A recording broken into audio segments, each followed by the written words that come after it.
नमस्कार दोस्तों, welcome to सरकारी स्टडी बेस। तो चलिए दोस्तों, अब हम पढ़ने वाले हैं राज्य के नीति निदेशक तत्व। जैसे कि हम बात करें, इसको इंग्लिश में क्या बोलते हैं, directive principles of state policy, यानी कि शॉर्ट में अगर बात करें हम तो शॉर्ट में इसको बोला जाता है DPSP, directive principle of state policy. मतलब राज्य किस प्रकार से काम करेगा उसको इंस्ट्रक्ट या उसको निर्देशित करने का काम ये करते हैं, इसलिए इनका नाम है राज्य के नीति निदेशक तत्व। अब ये जो है कानूनी रूप से बाध्यकारी नहीं है। जैसे कि आपने पढ़ा था फंडामेंटल राइट हमने कंप्लीट पढ़े हैं 12 से लेकर 35 तक। भाग 3 में ये देखने को मिलेंगे आपको। अगर इनमें किसी भी प्रकार का हनन होता है तो व्यक्ति सीधे कोर्ट में जा सकता है। और सुप्रीम कोर्ट के पास पावर क्या होती है, आर्टिकल नंबर 32 के अंतर्गत हमने देखा था संवैधानिक उपचारों का अधिकार उसके अंतर्गत देखने को मिलता है, जो कि फंडामेंटल राइट का जो हनन होने से रोकता है। तो इस प्रकार की पावर वहाँ पर देखने को मिली थी, यानी कि फंडामेंटल राइट काफ़ी पावरफुल देखने को मिलते हैं नागरिकों के हित में। और कुछ नकारात्मक अगर देखें तो राज्य के हित में नकारात्मक देखने को मिलते थे। अब यहाँ राज्य के नीति निदेशक तत्व राज्य को एक निर्देशित करने का काम करते हैं, हालांकि ये बाध्यकारी नहीं होते हैं। इनमें किसी भी प्रकार का अगर हनन होता है या फिर इनकी पूर्ति नहीं की जाती है तो इनको लेकर सीधे व्यक्ति कोर्ट में नहीं जा सकता। क्यों नहीं जा सकता? क्योंकि ये बाध्यकारी नहीं है। अब बाध्यकारी इसलिए नहीं है क्योंकि जब इनको लागू किया गया था, जैसे मान लीजिए हमारा जो संविधान है 26 जनवरी 1950 को यहाँ पे लागू हुआ है। इसके पहले भी हम देखें तो 26 नवंबर 1949 को कुछ आर्टिकल यहाँ पे लागू कर दिए गए थे। तो यहाँ अगर बात करें हम तो यहाँ पे फंडामेंटल राइट तो इतने प्रोवाइड कर दिए गए थे, जैसे कि आज की डेट में भी हम देखें तो जैसे 200 सालों के आसपास अगर देखें तो हमारे जो संविधान निर्माता थे, क्रांतिकारी थे, उन्होंने काफ़ी समस्याओं को झेला था। यानी कि जो अंग्रेज थे, अंग्रेजों की काफ़ी मतलब एक प्रकार से शोषण किया गया था अंग्रेजों के द्वारा। तो उन्हीं को देखते हुए अलग अलग जितने भी विचार थे सारी चीज़ों को लाकर उठाकर उन्होंने कहाँ रख दिए, फंडामेंटल राइट में रख दिए।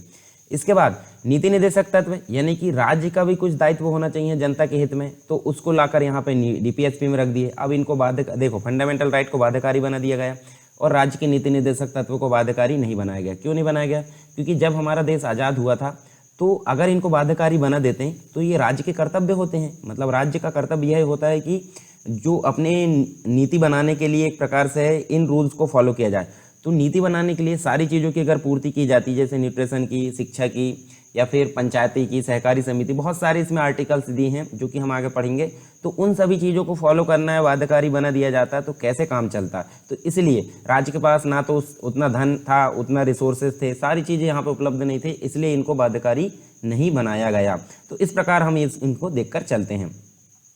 तो डीपीएसपी की अगर बात करूँ मैं तो डीपीएसपी आपको देखिए फंडामेंटल राइट 3 में मिले थे, ये आपको कहाँ मिलेंगे? भाग 4 में देखने को मिलेंगे। और आर्टिकल नंबर की अगर बात करें तो आर्टिकल नंबर 36 से लेकर 51 तक इनका विवरण हमको संविधान में देखने को मिलता है। तो ये सारी चीज़ें, कुछ में कई बार संशोधन भी हुआ है तो वो भी हम यहाँ पे देखेंगे, कुछ चीज़ों को ऐड किया गया है। तो ऐसा इस प्रकार से जो कंप्लीट हमारा देखेंगे यहाँ पे हम निष्कर्ष के रूप में भी देखेंगे। और फंडामेंटल राइट का इनके संबंध में, मतलब इनके साथ कैसा संबंध है और किस प्रकार इनका अंतर है और इनकी क्या उपयोगिता है, वो भी हम यहाँ पे देखेंगे। इसके बाद हमारा जो मौलिक कर्तव्य है वो बचेगा, तो वो भी हम इसको कंप्लीट कर लेंगे। तो चलिए यहाँ पे हम एक एक करके देखने वाले हैं। पहले हम देख लेते हैं, जैसे देखिए पिछले ईयर में जो एमपीपीएससी मेंस है उसमें कुछ क्वेश्चन आपको देखने को मिलेंगे, जैसे कि सबके लिए समान सिविल कोड, यानी कि सिविल जो संहिता होती है, सिविल अधिकार संहिता, सिविल कोड के लिए समान रूप से अधिकार यहाँ पे दिया जाएगा। तो आर्टिकल नंबर 44 में ये आपको दिया गया है। ये जो होता है उदारवादी जो डीपीएसपी है उसके अंतर्गत आता है। 3 प्रकार के आपको देखने को मिलेंगे, तो तीनों हम यहाँ पे आगे देखेंगे। 3 प्रकार के नीति निदेशक तत्व देखने को मिलते हैं, जिसमें उदारवादी में आता है सबके लिए समान कोड, यानी कि 44वें नंबर का, ये 1992 में आपको देखने को मिलता है। फिर भारतीय संविधान के निदेशक तत्व आपको बताना है, यहाँ पे एक नोट्स लिखना है शॉर्ट में। डीपीएसपी क्या होता है उसके बारे में बताना है, ये क्वेश्चन आया था। तो चलिए यहाँ हम एक एक करके सारी चीज़ें देख लेते हैं। तो सबसे पहले अगर मैं बात करूँ तो जो संविधान में जो नीति निदेशक तत्व अर्थात डीपीएसपी को जोड़ा गया है, तो डीपीएसपी को कहाँ से जोड़ा गया है? डीपीएसपी को जोड़ने की जो प्रेरणा मिली है वो मिली है आयरलैंड के संविधान से। आयरलैंड का संविधान से इसको उठाया गया है। अब रिसोर्स मतलब स्रोत के रूप में यूज़ किया गया है, पर वहाँ पे अलग पैटर्न चलता होगा, हमारे यहाँ अलग पैटर्न चलता है। तो एक प्रेरणा बस ली गई है कि डीपीएसपी रखना चाहिए, कहाँ से? आयरलैंड से, याद रखना है। और भाग 4, संविधान के भाग 4 और जो है 36 से लेकर 51 तक आर्टिकल, यानी कि अनुच्छेद के अंतर्गत ही आपको देखने को मिलते हैं संविधान में। ये भी आपको विशेष रूप से ध्यान देना है। अब उद्देश्य क्या है इनका? उद्देश्य की अगर बात करें तो जो आर्थिक जीवन है उसमें मौलिक परिवर्तन लाना तथा जो ऐसी जो बाहरी परिस्थितियां होती है, बाह्य परिस्थितियां होती है, उनका भी सृजन करना इसका मुख्य उद्देश्य होता है, जिनमें जो मनुष्य है, मनुष्य मतलब नागरिक एक प्रकार से अपना पूर्ण विकास कर सके, इस प्रकार से जो है स्थिति को क्रिएट करना नीति निर्देशक तत्वों का सिद्धांत या उद्देश्य होता है। इन सिद्धांतों में हमारे संविधान के आर्थिक व सामाजिक न्याय का वास्तविक तत्व निहित होता है। ये तत्व हमारे संविधान की प्रतिज्ञा और जो आकांक्षा होती है उसकी वाणी को प्रदान करते हैं। अब निदेशक तत्व जो होते हैं यानी कि जो डीपीएसपी होते हैं, डीपीएसपी इनका जो एक प्रकार से प्रयोजन या उद्देश्य शांतिपूर्ण तरीकों से सामाजिक क्रांति का पथ प्रशस्त कर कुछ सामाजिक व आर्थिक उद्देश्यों को प्राप्त करना भी होता है। इसके अलावा जो एक व्यक्ति है जिसका नाम हम देख सकते हैं यहाँ पे, प्रोफेसर पायली। प्रोफेसर पायली, इनका कहना है कि इस अध्याय में विदेशी विचार अंकित किए गए हैं जो कि आधुनिक पाश्चात्य सामाजिक तथा आर्थिक दार्शनिक सिद्धांतों का अनुसरण करते हैं, इनका कहना है। इसके अलावा इसकी जो पाश्चात्य अवधारणा है सर्वथा एक प्रकार से निराधार, यानी कि उसका कोई आधार नहीं है। मतलब इन्होंने बोला है कि पाश्चात्य जो है अवधारणा है तो इसका कोई आधार यहाँ सिद्ध नहीं होता। इनमें से कुछ मतलब बहुत से जो सिद्धांत है पूर्णतः भारतीय माने जाते हैं और राष्ट्रीय आंदोलन के आधार स्तंभ भी रहे हैं। मतलब इनका कथन यहाँ पे एक प्रकार से खंडित किया जाता है। जैसे मान लीजिए हमारा जो आर्टिकल देखने को मिलेगा ग्राम पंचायत वाला, तो ग्राम पंचायत वाला आर्टिकल आपको कहाँ देखने को मिलता है? आर्टिकल नंबर 40 में, जिसमें जो गांधी जी के विचार है पूर्णतः यहाँ पे सिद्ध होते हैं। गांधी जी का मानना था कि हमारा जो भारत है, भारत कहाँ पे बसता है? गांव में बसता है। अगर गांव को विकसित कर दिया जाए तो पूरा भारत ऑटोमेटिक विकसित हो जाएगा, ऐसा मानना था हमारे बापू यानी कि महात्मा गांधी का। तो उन्हीं के विचार को यहाँ पे अंकित किया गया है आर्टिकल नंबर 40 में। ग्राम पंचायतों की स्थापना संबंधित, कुटीर उद्योगों की स्थापना संबंधित, नशाबंदी, गोवध निषेध, अनुसूचित जाति व जनजाति से संबंधित कुछ उपबंध, ये सभी एक प्रकार से पूर्णतः भारतीय माने जाते हैं। ये ऐसे आधार से जिनकी स्वीकृति के लिए गांधी जी ने अपने एक प्रकार से जीवन भर परिश्रम किया। तो ये हमको देखने को मिलता है नीति निर्देशक मतलब जो डीपीएसपी है या नीति निर्देशक तत्वों के संबंध में। तो चलिए यहाँ हम वर्गीकरण देख लेते हैं। वर्गीकरण हमको 3 प्रकार से देखने को मिलता है। देखिए वर्गीकरण की अगर बात करें तो पहले तो 2 कैटेगरी मतलब ब्रॉड कैटेगरी डिवाइड की गई है, बड़े आधार पर, विचारधारा के आधार पर, दूसरी की गई है उद्देश्य के आधार पर। तो देखिए विचारधारा के आधार पर मैंने बताया था, एक तो गांधी जी का मतलब गांधीवादी होते हैं, दूसरे होते हैं समाजवादी और तीसरे होते हैं उदारवादी। तो इनमें कौन कौन से आर्टिकल आते हैं एक दो बार आप देख लीजिए, उसके बाद इनकी हम एक एक प्रकार से डेफिनेशन देख लेंगे। तो जैसे गांधीवादी आर्टिकल में कौन कौन से आते हैं, जैसे सबसे पहले मुख्य है, हमने देखा था पंचायती राज जो है ये चाहते थे, तो पंचायतों का गठन किस में है? गांधीवादी सिद्धांत के अंतर्गत आर्टिकल नंबर 40 में। उसके बाद आर्टिकल नंबर 43, इन सब के बारे में डेफिनेशन देखेंगे। आर्टिकल नंबर 43B, 46, 47 और 48 ये सभी कंप्लीट रूप में किसके अंतर्गत आते हैं? गांधी जी यानी गांधीवादी प्रिंसिपल के अंतर्गत। दूसरे हैं समाजवादी प्रिंसिपल। समाजवादी के अंतर्गत आपको देखने को मिलेगा आर्टिकल नंबर 38, 39, 39 का ए, 41, 42, 43, 43 का ए, उसके बाद 47। ठीक है, तो ये सारी चीज़ें आपकी आती है समाजवादी। ठीक है, इसमें हम 47 में पोषण से संबंधित देखने को मिलेगा सारी चीज़ें। इसके बाद उदारवादी, तो ये एक प्रकार से लिबरल हम बोल सकते हैं। तो यहाँ देखिए उदारवादी, जैसे मैंने बताया था क्वेश्चन भी आपको देखने को मिला आर्टिकल नंबर 44 जो समान सिविल संहिता जो होती है उसके संबंध में, 45 प्राइमरी एजुकेशन, 48 पर्यावरण से संबंधित, पशुपालन से संबंधित, स्मारकों से, उसके बाद शक्तियों का पृथक्करण, उसके बाद जो है अंतर्राष्ट्रीय शांति सद्भावना से संबंधित, ये सारी चीज़ें आपको कहाँ देखने को मिलेगी? उदारवादी के अंतर्गत। अब दूसरी ब्रॉड कैटेगरी के अंतर्गत हमको 3 फिर से देखने को मिलते हैं उद्देश्य के आधार पर। सामाजिक व आर्थिक न्याय से संबंधित कौन कौन से देखने को मिलते हैं? 38 और 39। इसके बाद हम देखेंगे समाज कल्याण संबंधी, 40 है, 43 का बी है, 44 है, 48 है, 48 का ए, 49, 50, 51, ये सभी समाज कल्याण से संबंधित देखने को मिलेंगे। उसके बाद आपको सामाजिक सुरक्षा संबंधित जो है उससे संबंधित कुछ आर्टिकल या कुछ जो है नीति निर्देशक तत्व देखने को मिलते हैं। तो यहाँ 39 का ए, 41, 42, 43, 43 का ए, उसके बाद 45 है, 46 है और 47, ये कंप्लीट रूप में देखने को मिलेंगे। तो 2 ब्रॉड कैटेगरी हमने देखे हैं, विचारधारा के आधार पर और उद्देश्य के आधार पर। उसमें 3 हमको वर्गीकरण यहाँ पे देखने को मिला है।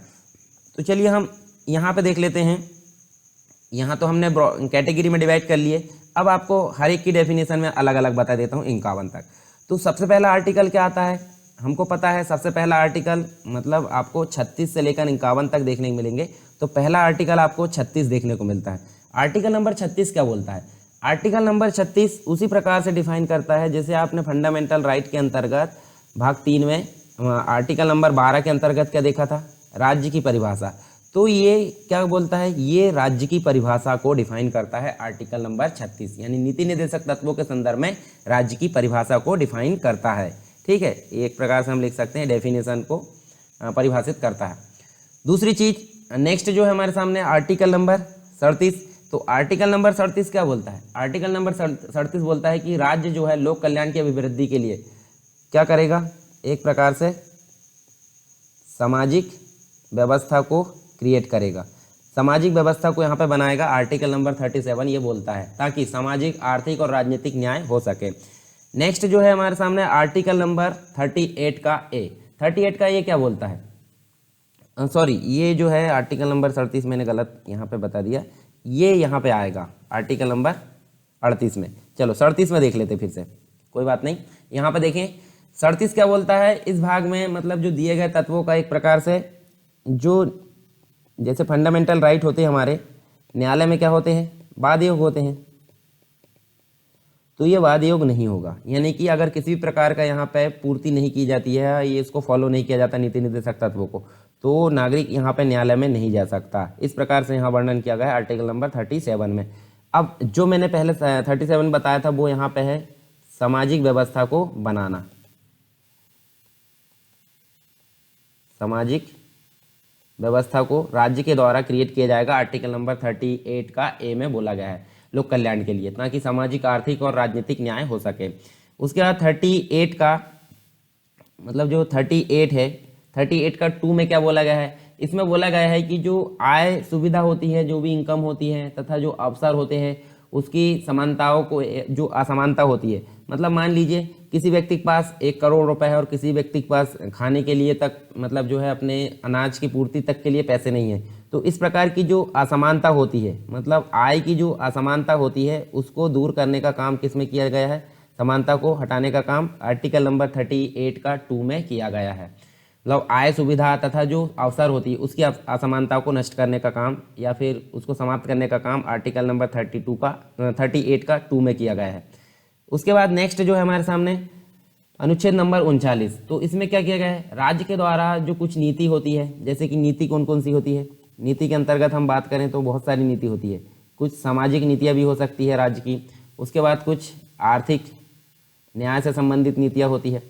तो राज्य के द्वारा जो नीतियाँ होती है सामाजिक, आर्थिक और से संबंधित कुछ नीतियाँ होती है, जिसके अंतर्गत अगर देखें तो हमको पुरुष और जो स्त्री होते हैं इनके काम से संबंधित, इनकी जो आजीविका है उससे संबंधित कुछ नीतियाँ होती है, पर्याप्त साधन होते हैं, उन पर जो है इन दोनों का अधिकार होता है, यानी कि बिना किसी भेदभाव के यहाँ पे आधार माना जाता है।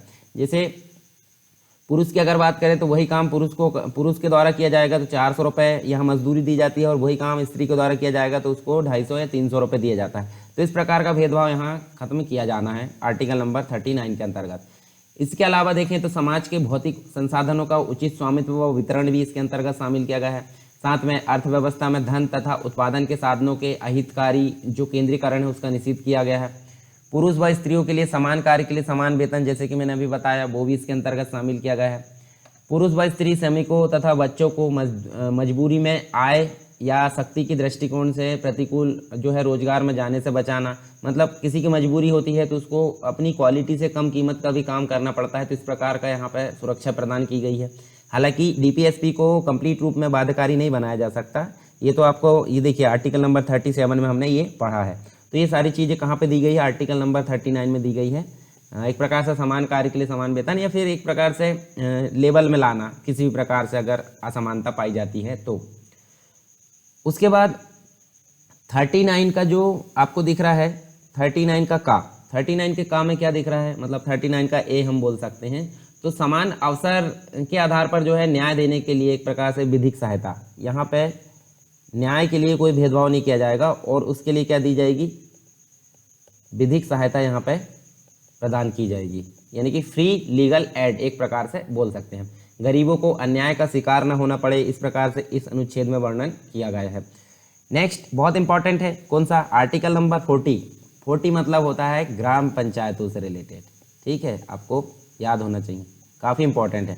ग्राम पंचायतों के गठन से संबंधित सारी व्यवस्था आपको कहाँ देखने को मिलेगी? ग्राम पंचायतों के गठन से संबंधित आपको मिलेगा अनुच्छेद नंबर 40 में।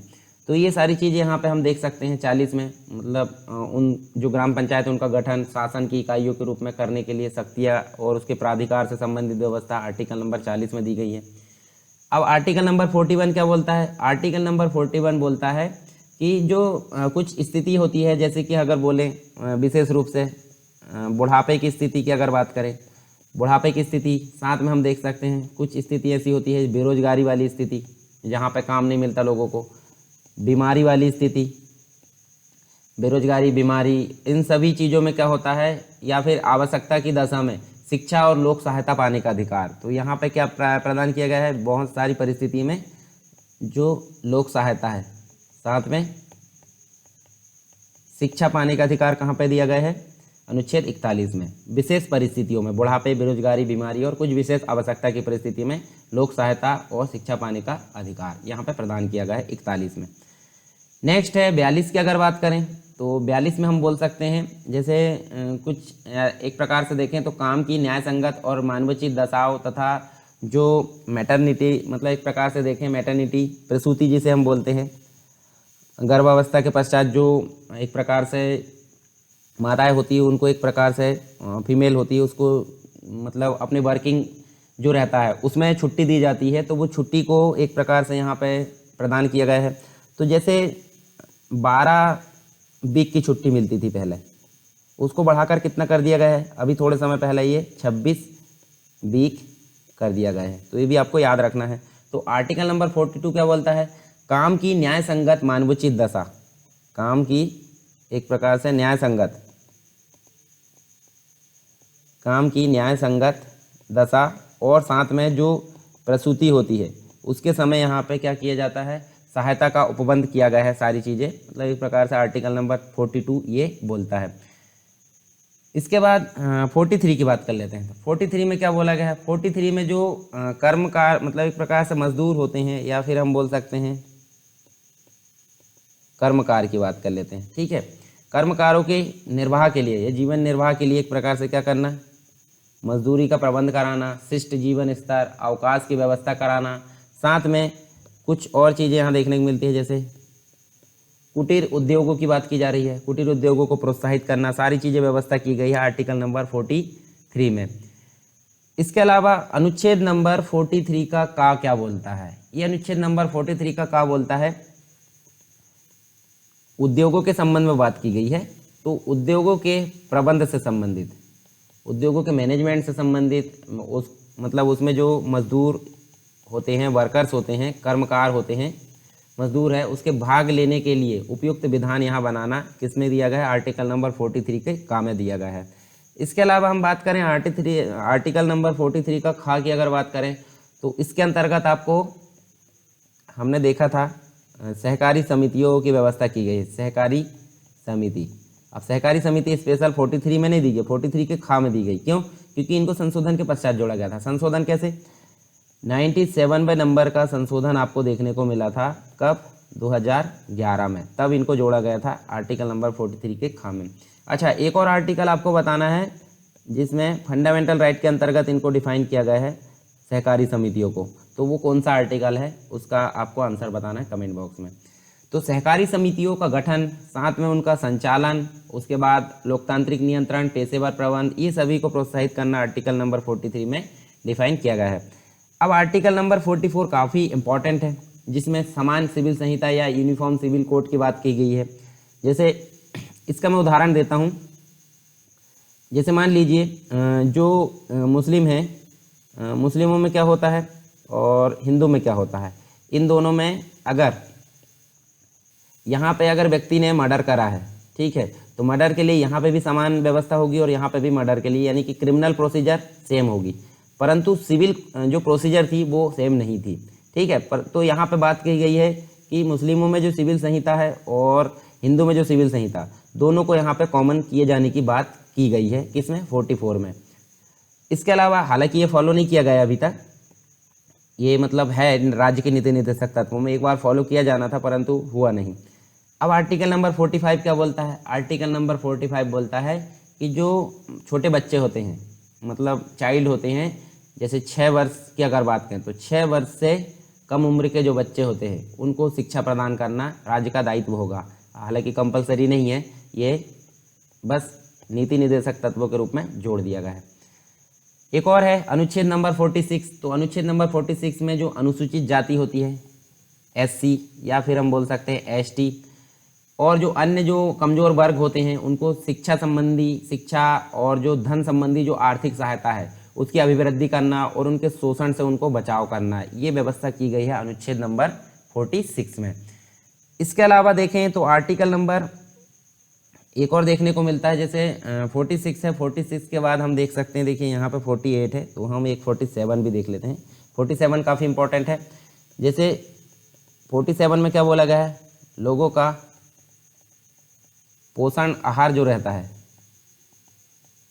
पोषण आहार या पोषण स्तर और उसका जीवन स्तर, उसको ऊंचा उठाने की बात की गई है। लोक स्वास्थ्य का सुधार करने और उनका प्राथमिक कर्तव्य माना जाएगा। मादक और पेय पदार्थ जो होते हैं और जो हानिकारक नशीली पदार्थ होती हैं उनके सेवन पर प्रतिषेध लगाना यहाँ पे बात कही गई है। हालांकि इस प्रकार होता है क्या, नहीं। जैसे शराब की अगर बात करें तो शराब काफ़ी धड़ल्ले से लोग बाग जो है खुलेआम पी रहे हैं, तो इस प्रकार से अगर ऐसी व्यवस्था यहाँ रहती, राज्य का कर्तव्य होता है, तो यहाँ पे इसके बाद रोक लगा दी जाती। परंतु मेन जो है शराब, एक प्रकार से देखें तो यहाँ पे गवर्नमेंट के द्वारा ही लाइसेंस प्रदान किया जाता है शराब बेचने का और लोगों के द्वारा उसका सेवन किया जा रहा है। तो ये देखिए 47 का भी यहाँ उल्लंघन हो रहा है। और एक और चीज़, पोषण आहार का मतलब ये नहीं होता है कि जैसे पोषण स्तर, जैसे कि गवर्नमेंट की ये कर्तव्य बन जाए कि रोज़ किसी को बिरयानी खाना है तो अगर वो प्रदान किया जाना, तो ऐसा बिल्कुल नहीं होगा। राज्य का एक निमित, मतलब एक प्रकार से सीमित कर्तव्य होता है ये, ऐसा नहीं होता है कि आपको जो खाना है वो मर्जी का मिलेगा। उसके बाद हम देखते हैं आर्टिकल नंबर 48 क्या बोलता है, कृषि और पशुपालन से संबंधित यहाँ व्यवस्था की गई है। कृषि और पशुपालन, कृषि और पशुपालन का संगठन करना, आधुनिक वैज्ञानिक प्रणालियों के अनुसार उनका जो एक प्रकार से संगठन करना, गाय तथा जो बछड़े होते हैं या दुधारू पशु होते हैं उसकी नस्लों में सुधार करना और उनके जो वध है, यानी कि आज की डेट में जो है पशु हत्या या गौ हत्या हो जाती है, उसका प्रतिषेध करना अनुच्छेद नंबर 48 के तहत यहाँ पे लिखा गया है। फिर 48 का क्या बोलता है, 48 का में हम देख सकते हैं पर्यावरण से संबंधित यहाँ बात की गई है। अब पर्यावरण से संबंधित क्या बात की गई है, पर्यावरण का संरक्षण किया जाना चाहिए, उनका संवर्धन या उनका प्रमोशन या फिर उनका एक प्रकार से बढ़ावा होना चाहिए। वन और वन्य जीवों की रक्षा से संबंधित सारी चीज़ें व्यवस्था की गई है 48 के काम है।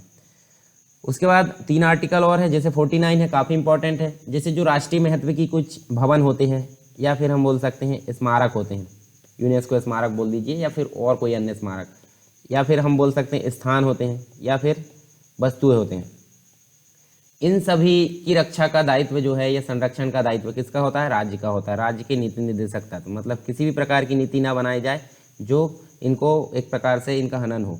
उसके बाद आर्टिकल नंबर 50 में क्या बोला गया है, आर्टिकल नंबर 50 में बोला गया है जो कार्यपालिका होती है, कार्यपालिका मतलब जो नियम को एग्जीक्यूट करती है, रूल्स को, और एक और होती है न्यायपालिका जो एग्जीक्यूट किया जाना है उसको चेक और बैलेंस करने का काम करती है। तो इन दोनों की शक्तियों का एक प्रकार से पृथक्करण यहाँ पे किया गया है, या फिर इनकी जो राज्य की लोक सेवा है उसमें कार्यपालिका से न्यायपालिका के पृथक्करण के लिए कदम उठाने पर यहाँ पे जोर दिया गया है। आर्टिकल नंबर 51 क्या बोलता है, आर्टिकल नंबर 51 बोलता है कि जो अंतर्राष्ट्रीय शांति रहती है, अंतर्राष्ट्रीय शांति और सद्भावना से संबंधित या फिर उसकी सुरक्षा से उसकी अभिवृद्धि, राष्ट्रों के बीच न्यायसंगत व सम्मानपूर्वक संबंधों तथा अंतर्राष्ट्रीय विवाद को जो है मध्यस्थता के तौर पर निपटाने के संबंध में प्रोत्साहन देने, और ये सारी चीज़ों की व्यवस्था यहाँ पे की गई है। मतलब अंतर्राष्ट्रीय शांति और सद्भावना की बात यहाँ पे की गई है। तो ये तो कंप्लीट हो गए हमारे 36 से लेकर 51 तक के सारी चीज़ें यहाँ पे कंप्लीट हो गई। जितने भी आर्टिकल थे वो हमने यहाँ कंप्लीट देख लिए। आप 1-2 बार यहाँ पे सुन लीजिए इस लेक्चर को, तो आपको दिमाग में एक प्रकार से पिक्चर बना लेगा इससे संबंधित। अब DPSP है, DPSP में 3 बार संशोधन भी हो चुके हैं। 3 बार संशोधन हो चुके हैं, तो वो संशोधन के बारे में हम यहाँ देख लेते हैं। जैसे सबसे पहली बार तो अगर देखें तो 42वां संविधान संशोधन हुआ। तो 42वां संविधान संशोधन आपको कब देखने को मिलता है? 1976 में। अब 42वें संविधान संशोधन को आप मिनी कॉन्स्टिट्यूशन के नाम से, एक प्रकार से छोटा संविधान इसको बोला जा सकता है, जिसके अंतर्गत आपको 39 का देखने को मिलता है, 43 का देखने को मिलता है, ठीक है। इसके अलावा आपको 48 का देखने को मिलता है। अब इनमें है क्या, ये आप देख सकते हैं पीछे जाकर कौन कौन सी चीज़ें हमने पढ़े हैं। तो आप 42वें संविधान संशोधन में 3 आर्टिकल यहाँ पे जोड़े गए, ये ध्यान में रख सकते हैं। 86वां संविधान संशोधन आपको 2002 में देखने को मिलता है, जो कि काफ़ी इंपॉर्टेंट है। जैसे मान लीजिए यहाँ पे हम देखें तो यहाँ पे हमको जो अनुच्छेद 45 है, अनुच्छेद 45 जिसमें जो आयु वर्ग है उसमें बदलाव किया गया था, मतलब जो बच्चे हैं उनकी आयु वर्ग में 6 से जो 14 वर्ष है, 6 से 14 वर्ष के स्थान पर 0 से लेकर 6 वर्ष कर दिया गया, ठीक है। उनकी देखभाल और उनकी शिक्षा का कर्तव्य राज्य पर डाला गया। अब 6 से 14 वर्ष की जो शिक्षा है उसका दायित्व फंडामेंटल राइट में पहुंचा दिया गया। आर्टिकल नंबर 21A के अंतर्गत हमको ये देखने को मिलता है, जो कि हमने पहले पढ़ चुके हैं। एक और संशोधन देखें तो 97वां नंबर का संशोधन देखने को मिला, और ये देखने को मिला 2011 में, जिसमें मुख्यतः बात की गई थी सहकारी समितियों की। और ये 43 का बा या फिर 43 का खा हम बोल सकते हैं, इसके अंतर्गत देखने को मिलता है सहकारी समितियों से संबंधित प्रावधान यहाँ पे देखने को मिलता है। तो ये 3 बार यहाँ पे संशोधन हमको देखने मिले। कौन कौन से? 42वां संविधान संशोधन, 86वां संविधान संशोधन और 97वां संविधान संशोधन हमको देखने को मिला। इसके अलावा संविधान के अन्य भागों में दिए गए कुछ डीएसपी होते हैं, डीपीएसपी होते हैं, directive principle of state policy. तो संविधान के अंतर्गत कुछ अन्य आर्टिकल भी हमको देखने को मिलते हैं, जैसे कि आर्टिकल नंबर 335, इसमें आपको डीपीएसपी के कुछ लक्षण देखने को मिलते हैं, जिसमें मुख्य रूप से अगर देखें तो इसमें आपको क्या देखने को मिलता है। इसके अनुसार संघ और राज्य, संघ मतलब केंद्र हो गया और राज्य मतलब स्टेट, ठीक है। तो संघ और राज्य के जो क्रियाकलाप है उससे संबंधित सेवा और पदों की नियुक्ति करने में अनुसूचित जाति और जनजातियों के दावा करने का, प्रशासन की दक्षता बनाए रखने का, और उसके अनुसार सारी चीज़ें यहाँ पे ध्यान रखी जाएगी। तो यहाँ पे बात की गई है एसटी और एससी से संबंधित सारी चीज़ों का प्रावधान यहाँ पे किया गया है। जो सरकारी सेवा होती है, मतलब राज्य और संघ से संबंधित जो भी सेवाएं होती है, उनके क्रियाकलाप से संबंधित जो नियुक्तियां होती है, नियुक्तियों में एसटी और एससी की जो दावा है और उनका प्रशासन से संबंधित बात की गई है अनुच्छेद नंबर 335 में। इसके अलावा अनुच्छेद नंबर 350 का क्या बोलता है? तो इसके अनुसार जो राज्य है, राज्य की बात करें, और राज्य के अलावा जो अंदर जो स्थानीय प्राधिकारी होते हैं, स्थानीय लेवल पर जो अथॉरिटी होती है, उनका कर्तव्य होता है कि वह भाषाई अल्पसंख्यक वर्ग के बच्चों को, मतलब जो अल्पसंख्यक होते हैं भाषा के आधार पर, उनके जो बच्चे होते हैं उनको शिक्षा के प्राथमिक स्तर पर मातृभाषा में जो है शिक्षा उसकी पर्याप्त व्यवस्था कराया जाए। अल्पसंख्यक को मातृभाषा में शिक्षा प्रदान करने की बात की गई है। जो राज्य है, राज्य के अंतर्गत जो भी स्थानीय लेवल पर जो अथॉरिटी है, उनको क्या बात कही गई है? अल्पसंख्यक वर्गों की जो भाषाई प्रकार से अल्पसंख्यक वर्ग है, उनको अपनी मातृभाषा में शिक्षा प्रदान करने की बात की गई है अनुच्छेद नंबर 350 के काम है। अब अनुच्छेद नंबर 351 क्या बोलता है? तो इसके अनुसार संघ जो है, संघ यानी कि संघ जो केंद्र है, केंद्र का कर्तव्य होगा कि जो हिंदी भाषा है, हिंदी भाषा मतलब हमारी मातृभाषा, हिंदी भाषा है, हिंदी भाषा का प्रचार प्रसार बढ़ाना, साथ में उसका विकास करना, ताकि भाई भारत को एक प्रकार से जो संस्कृति है उसकी और उसके सभी तत्व है उसकी अभिव्यक्ति का मार्ग प्रशस्त कर सके। तो हिंदी भाषा के विकास और प्रचार से संबंधित बात की गई है, संघ का कर्तव्य है, आर्टिकल नंबर 351 में बोली गई है ये बात। तो ये तो बात करें हमने संविधान के कुछ अन्य भाग में डीपीएसपी दिए गए हैं। इसके अलावा नीति निदेशक जो तत्व है, इसमें हम देख सकते हैं कुछ और चीज़ें हम देख सकते हैं, जैसे नीति निदेशक तत्व और जो मूल अधिकार है यानी कि डीपीएसपी और साथ में फंडामेंटल राइट, दोनों में मुख्यतः अंतर क्या है वो हम यहाँ पे देखने वाले हैं। तो पहली चीज़ तो हम देख लेते हैं इसकी प्रकृति कैसी है। मतलब बहुत सारे यहाँ पे अंतर देखने को मिलते हैं, हालांकि काफ़ी अंतर संबंध भी इनमें देखने को मिलता है जो हम आगे देखेंगे। पहले हम देख लेते हैं अंतर। तो अंतर में हमको सबसे पहले प्रकृति का मतलब होता है प्रवर्तनीय है या नहीं है। तो प्रवर्तनीय की अगर बात करें, प्रवर्तनीय मतलब कोर्ट में, कोर्ट मतलब न्यायालय में, न्यायालय में प्रवर्तनीय है कि नहीं डीपीएसपी? बिल्कुल नहीं है। मतलब इनका अगर इनकी पूर्ति नहीं की जाती है या इनको फॉलो नहीं किया जाता है तो किसी प्रकार से इनके विरुद्ध न्यायालय में रिट या याचिका दाखिल नहीं की जा सकती। उसी के विरुद्ध अगर देखें तो मूल अधिकार में ये बिल्कुल मतलब यहाँ पे इसके ठीक विपरीत देखने को मिलता है। ये जो है इनका हनन होने पर एक प्रकार से प्रवर्तनीय है। प्रवर्तनीय मतलब अगर इनका हनन होता है तो कोर्ट में हम जो है जा सकते हैं इसके लिए, और कोर्ट इसके उपलक्ष्य में आर्टिकल नंबर 32 हमको दिया गया है सुप्रीम कोर्ट के लिए, और आर्टिकल नंबर 226 दिया गया है हाई कोर्ट के लिए। ये दोनों यहाँ पर रिट जारी कर सकते हैं किसके लिए? अगर फंडामेंटल राइट का हनन हो सकता है तो। उसके बाद उद्देश्य की अगर बात करें तो जो मूल अधिकार है, मूल अधिकार की बात कर लेते हैं पहले। मूल अधिकारों का मुख्य उद्देश्य क्या होता है? समता बनाना, समता मतलब समानता, साथ में स्वतंत्रता, मानव के लिए कुछ आवश्यक जो अन्य अधिकार है वो प्रदान किया गया है, राजनीतिक लोकतंत्र की स्थापना की जाती है यहाँ पे। परंतु नीति निर्देशक तत्वों में क्या है? इनका मुख्य उद्देश्य क्या होता है? सामाजिक, साथ में आर्थिक जो न्याय है, सामाजिक आर्थिक न्याय के आधार पर सामाजिक व आर्थिक लोकतंत्र की स्थापना करना इसका मुख्य उद्देश्य होता है। अब नकारात्मक और सकारात्मकता की बात कर लेते हैं। तो पहले तो देख लेते हैं हम जो मूल अधिकार है वो राज्य के लिए कैसे होते हैं? नकारात्मक होते हैं, परंतु नागरिकों के लिए कैसे होते हैं? सकारात्मक होते हैं। मूल अधिकारों को एक प्रकार से हम बोल सकते हैं राज्य के लिए नकारात्मक होते हैं, क्योंकि ये राज्यों के कुछ जो कार्य है उसको प्रतिबंधित करने का कार्य करते हैं। अर्थात मूल अधिकार राज्य पर विभेद को रोकने, स्वतंत्रता, समानता तथा सांस्कृतिक स्वतंत्रता को संरक्षित करने के लिए एक प्रकार से बंधन लगाते हैं। परंतु जो नीति निर्देशक तत्व होते हैं वो एक प्रकार से कैसे होते हैं? सकारात्मक होते हैं राज्य के लिए, क्योंकि ये राज्य को निश्चित कार्यों को करने का एक प्रकार से निर्देश देते हैं।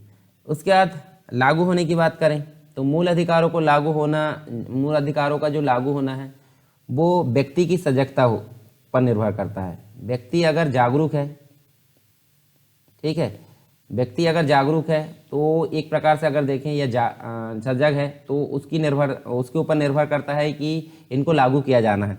परंतु नीति निर्देशक तत्व जो है ये इनका इसके संबंध में कोई यहाँ पे प्रावधान नहीं है। राज्य के ऊपर निर्भर करता है कि इनको लागू करना है या नहीं करना है। नेक्स्ट बात करते हैं हम किसकी? निलंबन की। तो यहाँ पे हम देखें तो आपातकाल, सबसे पहले तो बात कर लेते हैं मूल अधिकार की। तो आर्टिकल नंबर 20 और 21 हमको क्या देखने को मिलता है? ये एक प्रकार से काफ़ी इंपॉर्टेंट है। इनका निलंबन नहीं किया जा सकता है। आपातकाल के दौरान अन्य जो मूल अधिकार उसका निलंबन किया जा सकता है। जबकि नीति निर्देशक तत्व या डीपीएसपी की अगर बात करें तो इन नीति निर्देशक तत्वों को किसी भी स्थिति में निलंबित नहीं किया जा सकता। ठीक है, निलंबित इनको नहीं किया जा सकता। इनको निलंबित किया जा सकता है परंतु 20 और 21 को छोड़कर।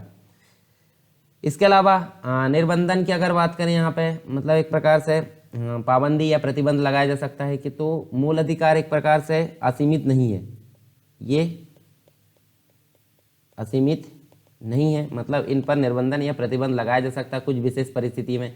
जबकि नीति निर्देशक तत्व जो होते हैं असीमित होते हैं।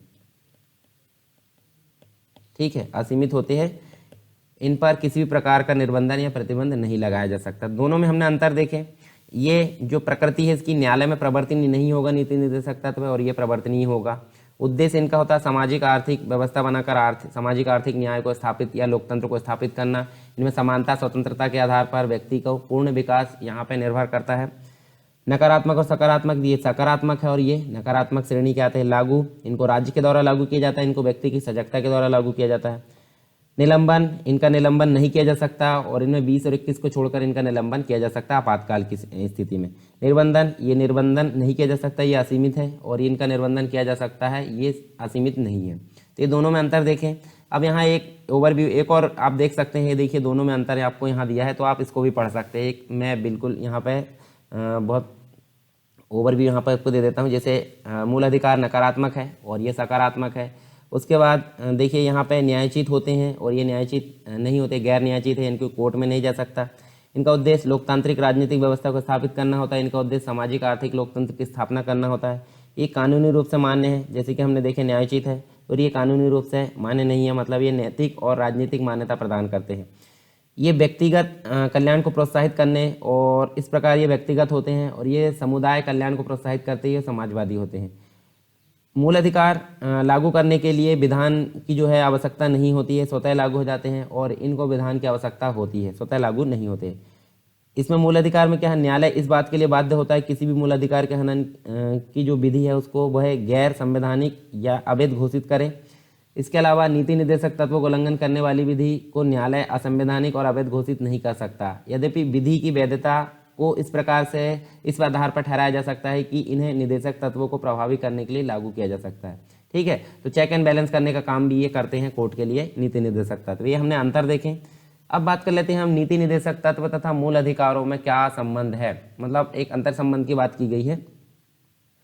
तो इसमें हमको बहुत सारी चीज़ें देखने को मिलती है, जैसे मूल अधिकार और नीति निर्देशक तत्वों के जो पारस्परिक संबंध है उसके विषय में न्यायपालिका तथा संसद है उसका दृष्टिकोण परिवर्तित होता रहता है। सामाजिक व आर्थिक न्याय की स्थापना हेतु राज्य जब नीति निर्देशक सिद्धांतों का कार्यान्वयन करता है तो कई बार हम देख सकते हैं मूल अधिकार बाधा उपस्थित करते हैं क्योंकि वे न्यायालय में प्रवर्तनीय होते हैं, और यह स्थिति संविधान के लागू होने के समय से ही चली आ रही है। जिसे एक प्रकार से हम देखें तो मुख्य रूप से हम देख सकते हैं सबसे पहली बात वरीयता। तो यहाँ देखें जैसे एक केस आया था, यहाँ हम देखें तो देखिए एक केस की अगर बात करें जो है 1951 में, जिसको हम बोलते हैं, केस का नाम है यहाँ पे चंपाकम दोराई राजन जो मामला आया था 1951 में आया था ये। इसमें सर्वोच्च न्यायालय ने मूल अधिकारों को नीति निर्देशक तत्वों पर वरीयता प्रदान की थी, मतलब मूल अधिकारों को जो है नीति निर्देशक तत्वों पर वरीयता प्रदान की थी, मतलब मूल अधिकार आगे रहेंगे, टॉप पर रहेंगे। और न्यायालय ने अपना मत प्रकट करते हुए कहा कि मूल अधिकार जो है न्यायालय द्वारा प्रवर्तनीय है, जबकि जो नीति निर्देशक तत्व है वो अप्रवर्तनीय माने जाते हैं। अतः नीति निर्देशक सिद्धांत मूल अधिकारों से ऊपर नहीं हो सकते। तो हम बोल सकते हैं यहाँ पे फंडामेंटल राइट जो है बड़े होंगे किससे, डीपीएसपी से। किस केस में कब बात की गई है, 1951 चंपाकम दोराई राजन मामले में यहाँ पे सुप्रीम कोर्ट ने ये बात कही गई। उसके बाद यहाँ हम देखें पहला संविधान संशोधन हमको देखने को मिलता है। तो यहाँ हम देख सकते हैं पहला संविधान संशोधन 1951 में इस चुनौती से निपटने के लिए हम देखें तो यहाँ पे सामाजिक व आर्थिक न्याय स्थापित करने के लिए ये प्रथम संविधान संशोधन देखने को मिला था। इस संशोधन के तहत भूमि सुधार आदि लोक कल्याणकारी विषय को महत्व देते हुए अनुच्छेद नंबर 31 का और अनुच्छेद नंबर 31 का बा या फिर हम बोल सकते हैं खा। ठीक है, तो यहाँ दो आर्टिकल हमको देखने को मिलते हैं जोड़े हुए, और स्पष्ट रूप से यहाँ देख सकते हैं हम कि सरकार ने इस संशोधन के माध्यम से नीति निर्देशक तत्वों को मूल अधिकारों पर वरीयता देने का प्रयास किया। मतलब यहाँ फिर से देखिए इस संशोधन के तहत हमको स्पष्ट हो जाता है कि मूल अधिकार जो है किससे बड़े हैं, डीपीएसपी से बड़े हैं। इसके बाद आगे चलकर एक और मामला हमको देखने को मिलता है जिसका नाम है गोलकनाथ मामला। तो इसमें जो न्यायालय है, मतलब सुप्रीम कोर्ट है, उसने अपना दृष्टिकोण बदला और सर्वोच्च न्यायालय ने स्पष्ट किया कि संसद जो है मूल अधिकारों में कोई संशोधन नहीं कर सकती। मतलब यहाँ पे जो पार्लियामेंट है वो फंडामेंटल राइट में अमेंडमेंट नहीं कर सकती, ऐसा यहाँ बात की गई। इसके अलावा नीति निर्देशक तत्वों को लागू करते समय संसद जो है मूल अधिकारों में कोई संशोधन नहीं कर सकती। मतलब जो भी डीपीएसपी है उसको लागू किया जाएगा तो यहाँ पे संशोधन मूल अधिकारों पर नहीं किया जाएगा संसद के द्वारा। स्पष्ट रूप से मूल अधिकारों को पुनः नीति निर्देशक तत्वों से ऊपर माना गया है। तो यहाँ पे देखिए अभी भी टॉप पर हम यहाँ मान रहे हैं मूल अधिकारों को डीपीएसपी से। फिर उसके बाद देखें न्यायिक पुनरावलोकन हमको देखने को मिला, या न्यायिक समीक्षा की अगर बात करें तो न्यायालय के इस मत से जो है, मतलब जो भी यहाँ पे संशोधन की बात की गई थी न्यायालय ने, तो इस मत से सरकार को जो है सामाजिक व आर्थिक न्याय स्थापित करने में बाधा उत्पन्न होने लगी। तो इंदिरा गांधी सरकार जो थी उसके अंतर्गत हम देखें तो 25वां संविधान संशोधन हमको देखने को मिलता है कब, 1971 में, और इसमें अनुच्छेद 31 का गा यहाँ पे जोड़ा गया। और इसके अनुसार अगर देखें तो संसद द्वारा अनुच्छेद नंबर 39 का खा और 39 का गा, 39 का और 39 का यहाँ पे हम देख सकते हैं कौन कौन से जोड़े गए, 39 का खा या बी हम बोल सकते हैं, और 39 का गा अर्थात सी बोल सकते हैं। तो ये दोनों में क्या बात की गई, ये दोनों को बनाए रखने के लिए मतलब एक प्रकार से बनाए गए यहाँ पे ये दो कानून, 39 का खा और 39 का गा। तो इसमें हम देख सकते हैं यहाँ पे इन मतलब एक प्रकार से सिद्धांतों को लागू करने के लिए बनाई गई विधि के आधार पर, इस आधार पर जो है अवैध या शून्य घोषित नहीं किया जाएगा। मतलब इसके अंतर्गत जो 2 आर्टिकल जोड़े गए, मतलब काफ़ी बाधा उत्पन्न हो रही थी नीति निर्देशक तत्वों को लागू करने के लिए, क्योंकि यहाँ पे बोल दिया गया था कि फंडामेंटल राइट का किसी प्रकार से संशोधन नहीं किया जाएगा अगर नीति निर्देशक तत्वों को लागू करना है। तो इंदिरा गांधी सरकार के द्वारा 25वां संविधान संशोधन 1971 में किया गया, जिसमें 31 का जो गा है वो जोड़ा गया, और इसके अनुसार संसद ने अनुच्छेद नंबर 39 का खा और अनुच्छेद नंबर 39 का गा, इसमें वर्णित सिद्धांतों को लागू करने के लिए जो बनाई गई विधि थी उसको इस आधार पर अवैध या शून्य घोषित नहीं किया जाएगा। और वो जो है एक प्रकार से अगर देखें तो 14 जो कि समानता के अधिकार में आता है, 19 स्वतंत्रता का अधिकार और 31 जो कि संपत्ति का अधिकार, इसका उल्लंघन करती है। साथ ही यह व्यवस्था की गई कि अनुच्छेद नंबर 39 का खा और 39 का गा जो है उसके लिए बनाए गए कानून का जो एक प्रकार से न्यायिक समीक्षा है वो नहीं हो सकता। तो इसमें यह बात की गई थी। हालांकि ये काफ़ी गलत डिसीजन हम बोल सकते हैं, क्योंकि किसी प्रकार की नीति को बनाया गया है तो उसमें न्यायिक समीक्षा नहीं होगी, तो काफ़ी ये मतलब एक प्रकार से इसका विरोध हुआ आगे चलकर। और आगे चलकर केशवानंद भारती मामला आया 1973 में। तो 1973 में हमने देखे थे ये मूल संरचना से संबंधित इनका सिद्धांत था, मतलब जो केस था मूल संरचना से संबंधित था, ये बेसिक स्ट्रक्चर से संबंधित था। तो इसके बाद जो आया केशवानंद भारती मामला, उसमें सर्वोच्च न्यायालय ने मतलब जो सुप्रीम कोर्ट है उसने मूल ढांचे की अवधारणा का प्रतिपादन किया, जिसमें यह माना गया है कि संसद जो है संविधान के किसी भी भाग में संशोधन कर सकती है, किंतु वह संविधान के मूल ढांचे के विरुद्ध नहीं होना चाहिए। मतलब आप किसी प्रकार का तोड़फोड़ करिए संविधान में, परंतु मूल ढांचे को बिगाड़ना नहीं है। और सर्वोच्च न्यायालय ने न्यायिक समीक्षा को संविधान का मूल ढांचा बताया, जो कि यहाँ पे देखिए 25वां संविधान संशोधन में हटा दिया गया था, परंतु यहाँ पे इसको मूल ढांचा बताया गया। जब भी कोई कानून बनाया जाएगा वो सामने निकल कर आएगा, और जो भी हमने देखे तो 39 का खा और 39 का गा, इसके लिए बनाए गए कानून का जो है एक प्रकार से जो संविधान मतलब एक न्यायिक समीक्षा नहीं हो सकता, यहाँ पे बात की गई थी, तो ये एक प्रकार से असंवैधानिक घोषित कर दिया गया। तो यहाँ पे इसको पुनः लागू किया गया न्यायिक समीक्षा को। इसके बाद हम देखें तो केशवानंद भारती मामले में ही हमको इस निर्णय को महत्व न देते हुए जो ऊपर वाला मामला था, तो इसमें 42वां संविधान संशोधन 1976 के माध्यम से 39 का जो गा था उसको एक प्रकार से अधिक विस्तृत बना दिया गया, और इसके अनुसार अब जो है सभी नीति निर्देशक तत्वों को मूल अधिकारों पर वरीयता प्रदान की गई। मतलब जो कि पहले से चला आ रहा था वो 1973 हम देखें तो वो मामला है केशवानंद भारती मामला, उसी के तहत हमको जो 42वां संविधान संशोधन है जो कि 1976 में हुआ था, जैसे कि हमने पीछे बात कर चुके हैं, तो इसमें 39 के गा को अधिक विस्तृत कर दिया गया, और जो मूल अधिकार है उसको हमेशा के लिए वरीयता प्रदान कर दी गई। किसमें मतलब एक प्रकार से देखें तो डीपीएसपी में। उसके बाद एक और केस आता है मिनर्वा मिल्स मामला, जो भारत संघ एक प्रकार से बनाम था भारत संघ मामला।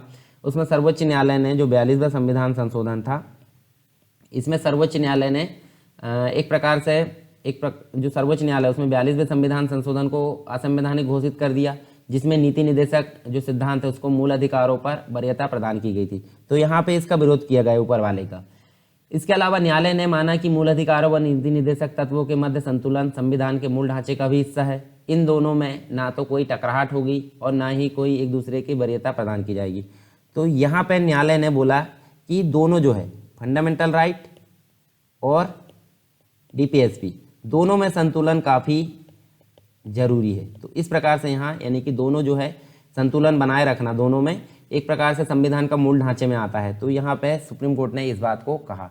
तो इस प्रकार हम देखें तो मौलिक अधिकार और नीति निर्देशक सिद्धांत में एक प्रकार से जो हमने सभी कथन यहाँ पे देखे हैं, तो ये इनसे संबंधित हम देखें तो निष्कर्ष क्या निकलता है कि यह दोनों एक दूसरे के पूरक है, मतलब दोनों में संघर्ष नहीं होना चाहिए, ऐसी यहाँ बात की गई है। इन दोनों का लक्ष्य क्या है? एक ही है, और वह है एक प्रकार से व्यक्ति का विकास, कल्याणकारी राज्य की स्थापना करना। ये दोनों का यहाँ पे लक्ष्य है। मूल अधिकार व्यक्ति को सबल बनाता है यानी कि मजबूत बनाता है, तो नीति निर्देशक तत्व समाज को मजबूत बनाने की प्रेरणा देता है। तो एक प्रकार से दोनों ही उद्देश्य एक सा, परंतु एक है व्यक्ति से संबंधित और एक है समाज से संबंधित, अतः दोनों में सामंजस्य जरूरी है यहाँ पे। किंतु लोक कल्याणकारी राज्य की स्थापना हेतु राज्य कदम उठाता है तो उससे जो है कुछ मूल अधिकारों का हनन होता है। ऐसे अवसर पर दोनों एक प्रकार से विरोधी प्रतीत होते हैं, जबकि संविधान निर्माता ने क्या कहा है कि इन्हें परस्पर पूरक स्वरूप में रखा जाएगा, और राज्य का यह दायित्व बनता है कि नीति निर्देशक तत्वों का अनुपालन उस रूप में किया जाए कि मूल अधिकारों का उल्लंघन ना हो। तो इस प्रकार से हम देख सकते हैं काफ़ी इनमें अंतर संबंध देखने को मिलता है, कभी कभी विरोध भी देखने को मिलता है। तो ये सारी चीज़ हम यहाँ देख सकते हैं। फिर नीति निर्देशक तत्वों के कार्यान्वयन से संबंधित हम देखें, बहुत सारे यहाँ पे प्रयास देखने को मिलते हैं, किसके, गवर्नमेंट के। तो सैद्धांतिक रूप से हम अगर बोले तो संविधान लागू होने के बाद से ही सरकार जो है, भारत सरकार व राज्य सरकार, इन्होंने अपनी नीति निर्माण में नीति निर्देशक सिद्धांतों को एक प्रकार से यथार्थ रूप देने का प्रयास किया है। मतलब उनको एक प्रकार से प्रायोगिक रूप या प्रायोगिक तौर पर लागू करने का प्रयास किया है। इन्हें लागू करने के लिए अनेक कार्यक्रम और योजनाएं और कानून बनाए गए, जिसमें हम मुख्य रूप से देखें तो पहला हमको देखने को मिलता है योजना आयोग। तो योजना आयोग की अगर बात करें यहाँ पे तो अनुच्छेद नंबर 38 और हमको देखने को मिलता है एक और 39, अनुच्छेद नंबर 38 और 39 लागू करने के लिए यहाँ पे 1950 में योजना आयोग की स्थापना की गई, जिसमें हम देखें तो जमींदारी उन्मूलन, भूमि सुधार, कृषि सुधार संबंधी कार्यक्रम भी चलाए गए। तो ये पहला प्रयास देखने को मिला गवर्नमेंट का। फिर बैंकों का राष्ट्रीयकरण, जिसमें हम देखें तो 39 का जो गा है या 39 का सी हम बोलें तो इसको लागू करने के लिए बैंकों का राष्ट्रीयकरण किया गया अलग अलग कंडीशन पर। तो हम अगर देखें तो आपको बहुत सारे यहाँ पर राष्ट्रीयकरण देखने को मिलता है। तो आप बताइए सबसे पहला राष्ट्रीयकरण कब हुआ था बैंकों का, या आपको कमेंट बॉक्स में आंसर बताना है। फिर समान पारिश्रमिक जो 39 का घ में बात की गई है, समान कार्य के लिए समान वेतन लागू करने की व्यवस्था की गई है, समान पारिश्रमिक अधिनियम यहाँ पर लागू किया गया। साथ में पंचायती राज व्यवस्था देखने को मिलती है आर्टिकल नंबर 40 में, जिसमें हम देख सकते हैं 73वां और 74वां संविधान संशोधन हुआ, जिसमें पंचायती राज और नगर निगम नगर पालिका जो भी है वो जोड़ा गया किसमें, संविधान में, और इनको संवैधानिक दर्जा प्रदान किया गया। तो ये भी एक प्रकार से डीपीएसपी का कार्यान्वयन यहाँ पे देखने को मिलता है। फिर अनुच्छेद नंबर 41, 42, 43, 44 का एक 44 नहीं, ये 43 का एक यहाँ बात की गई है। मतलब 41 भी है, 42 भी है, 43 भी है और 43 का एक है। इसको लागू करने के लिए अनेक अधिनियम यहाँ बनाए गए, जैसे कि हम देख सकते हैं औद्योगिक विवाद, औद्योगिक विवाद जो अधिनियम है वो आया, औद्योगिक विवाद एक्ट। उसके बाद कारखाना अधिनियम आया। इसके अलावा अगर बात करें जैसे कि प्रसूति से संबंधित जो प्रसुविधा अगर देखें सुविधा, उससे संबंधित अधिनियम आया। कर्मकार जो वर्कर्स होते हैं उनसे संबंधित अधिनियम यहाँ देखने को मिलता है। तो बहुत सारे अधिनियम यहाँ हमको देखने को मिलते हैं इनको लागू करने से संबंधित। शिक्षा से संबंधित अगर बात करें तो शिक्षा से संबंधित भी हमको देखने को मिलता है, जैसे कि अनुच्छेद नंबर 45 की अगर बात करें तो उसमें इसको लागू करने के लिए 86वां संविधान संशोधन हमको देखने को मिलता है 2002 में, जिसमें जो 6 से 14 वर्ष के जो बच्चे हैं उनके लिए निःशुल्क और अनिवार्य शिक्षा की यहाँ पे व्यवस्था की गई। इसके अलावा कुछ और हमको देखने को मिलते हैं, जैसे कि आर्टिकल नंबर 46 में हम देखें तो इसको सार्थक बनाने के लिए बहुत सारे जो दुर्बल वर्ग थे, बहुत सारे दुर्बल जो वर्ग थे, एससी थे, एसटी थे, ठीक है, इनके उन्नति के लिए कई कानून के प्रावधान किए गए। इनको जो है लोकसभा, विधानसभा, जो सरकारी नौकरी है, पंचायती व्यवस्था, उसमें आरक्षण उपलब्ध कराए गए इनके लिए, ताकि जो है इनके शोषण से इनको बचाया जा सके। तो इसका भी कार्यान्वयन यहाँ पे होते दिखता है 46 का। अनुच्छेद नंबर 47 क्या बोलता है, पोषण आहार से संबंधित व्यवस्था थी। तो इसमें पोषण आहार और जनता एक प्रकार से लोक स्वास्थ्य में सुधार हेतु जो सरकार है उसने कई योजनाएं संचालित की, जैसे कि हम देख सकते हैं राष्ट्रीय ग्रामीण स्वास्थ्य मिशन, ये यहाँ पे लागू किया गया। साथ में हम देखें पल्स पोलियो अभियान भी चलाया गया था।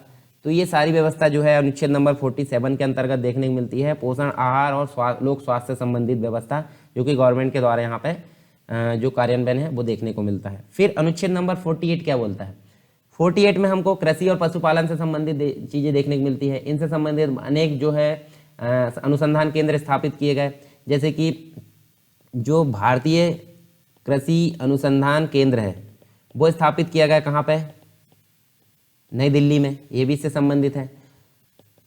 चावल अनुसंधान केंद्र स्थापित किया गया कहाँ पे, कटक में। इसके अलावा दलहन अनुसंधान केंद्र कानपुर में। तो ये सारी चीज़ हमको व्यवस्था देखने को मिलती है कहाँ पे, मतलब अनुच्छेद नंबर 48 के तहत।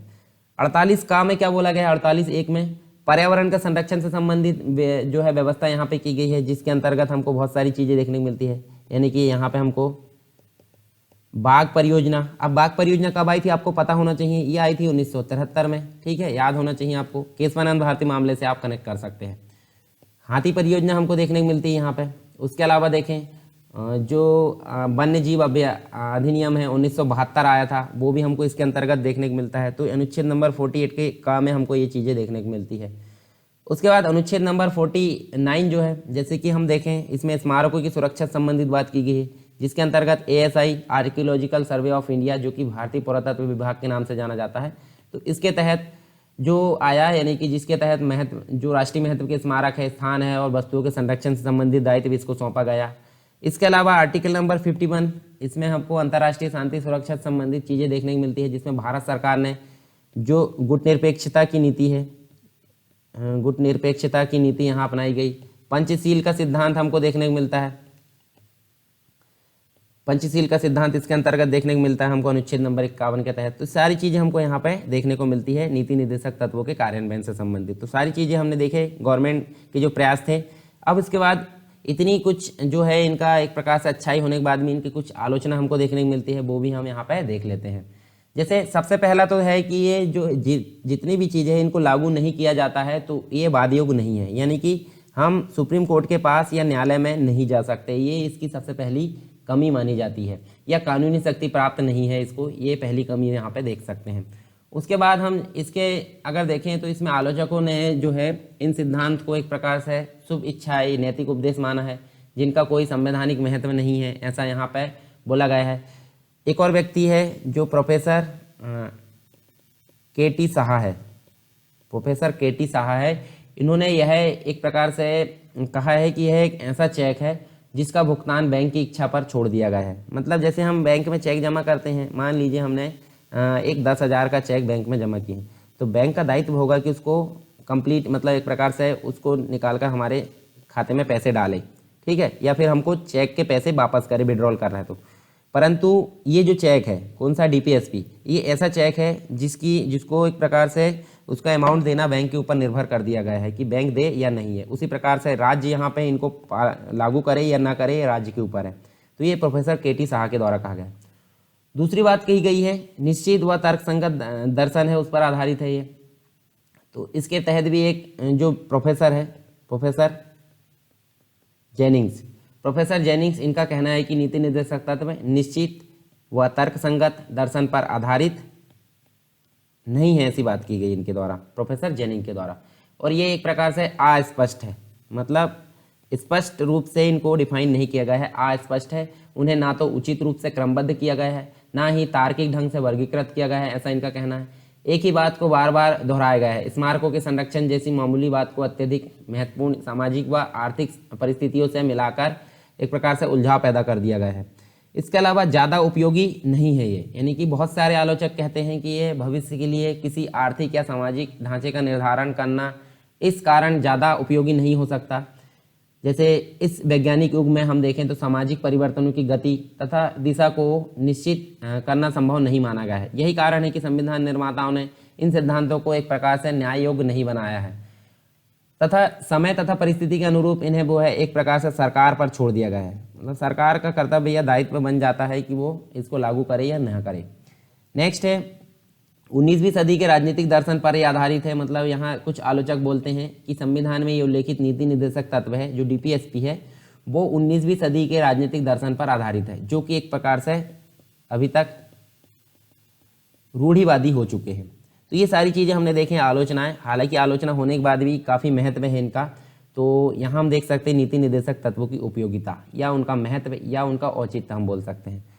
तो आर्टिकल नंबर 37 में तो क्या बोला गया है कि नीति निर्देशक तत्व न्यायालय द्वारा प्रवर्तनीय नहीं है, इसलिए लोगों ने यह एक प्रकार से आलोचना की है कि यह केवल एक प्रकार से पवित्र घोषणाएं हैं और इनमें कोई कानूनी बल नहीं है। किंतु यह आलोचना बिल्कुल एक प्रकार से निराधार है, मतलब जो आलोचना की गई है उसका कोई आधार यहाँ सिद्ध नहीं होता है, क्योंकि अनुच्छेद नंबर 37 जो है उसका दूसरा भाग यह भी स्पष्ट कर देता है कि इसमें निहित तत्व देश के प्रशासन में मूलभूत है और विधि बनाने में काफ़ी महत्व है। क्योंकि अगर ये नहीं होते तो सुप्रीम कोर्ट क्या करता, चेक एंड बैलेंस कैसे काम करता। मतलब नीति निर्देशक तत्वों में DPSP में क्या वर्णित किया गया है कि राज्य को नीति कैसी बनानी चाहिए, और उन नीति को आधार बनाकर ही जो सुप्रीम कोर्ट है वो चेक करता है कि जो भी विधि बनाई गई है वो DPSP के अनुसार है या नहीं है। अगर नहीं है तो असंवैधानिक घोषित कर दिया जाएगा।